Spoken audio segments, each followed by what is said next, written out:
Dude! Caves! Welcome back, Alphas. Once in an interview, CIG mentioned that they had a guy working on caves to see if it was possible. It is. We got our first glimpse of it, and I'm excited. Let's Theorycraft, so hold position. In a recent ATV, unable to hold back their excitement, CIG revealed some very early development of procedurally assisted cave and sinkhole systems. Now, they are far from ready for us to test, yet the prospect of underground exploration being one day implemented into the game fills me with a sense of wonder that, man, I haven't enjoyed since before 3.0. Sure, I'm excited about ArtCore in 3.5 and about Microtech in 3. Don't hold your breath, but after Hurston, those next two are kind of just another two landing zones with some cool buildings of a different type, different style, and a whole bunch of nothing all around it. Driving around in a land-based vehicle is fun and all, yet there's not really anything other than striking landscapes out there.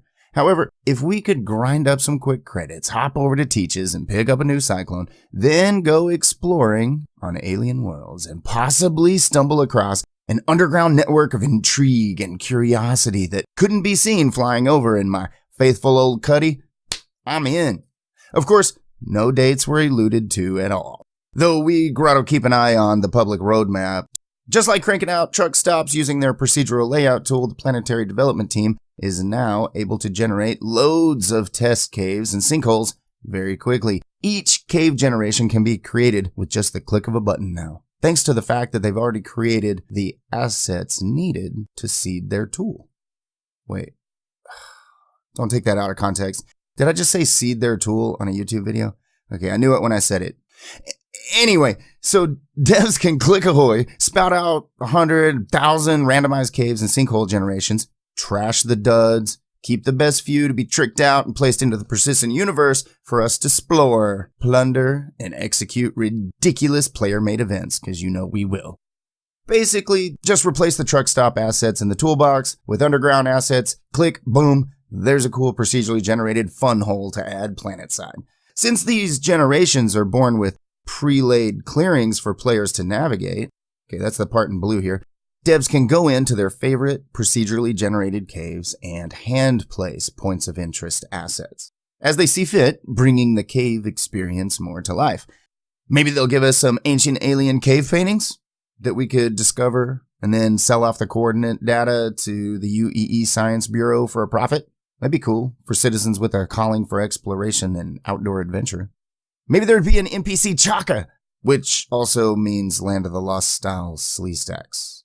Yeah, never mind that. Not worth it. Those things creep me out as a kid. Now, some of these random procedural generations can turn out to be giant sinkholes, like this almost 200-meter deep hiding place. Wait, hold up. Didn't they show some kind of sandworm tech at CitizenCon 2016? Was this part of the plan all along?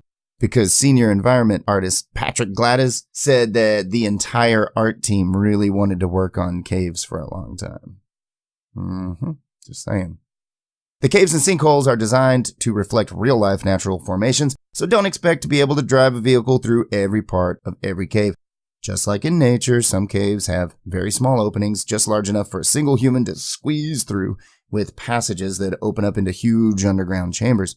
So expect each one that they choose to be a unique layout, with unique paths for players to traverse, giving us a reason to seek out those other underground passages, caverns, and NPC layers out in the verse.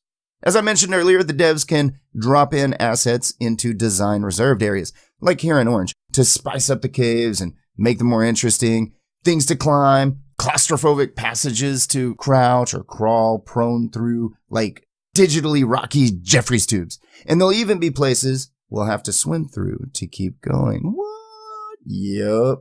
Can you imagine that? Underground bodies of water in Star Citizen. Groundwater, rivers, springs, aquifers maybe. It's going to be really cool to have these challenges in-game for the intrepid to traverse and shine a flashlight on rooms that few have seen. Though once they add water to the caves, can we please avoid sending any boys' soccer teams into it? Too soon?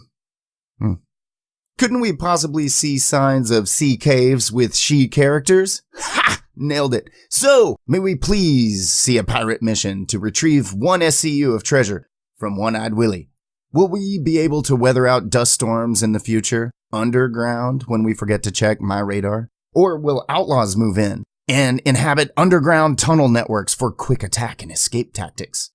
They said we could see spelunking NPCs, lost mission items, mineable materials, and more. So with the new 2019 roadmap trimmed down to what CIG believes they could actually pull off, they stated that we may see a few pleasant surprises pop up this year. Stuff not listed on the roadmap. Likely, it's a couple of things. One, assets for Squadron that surprise us, like when the Valkyrie came out.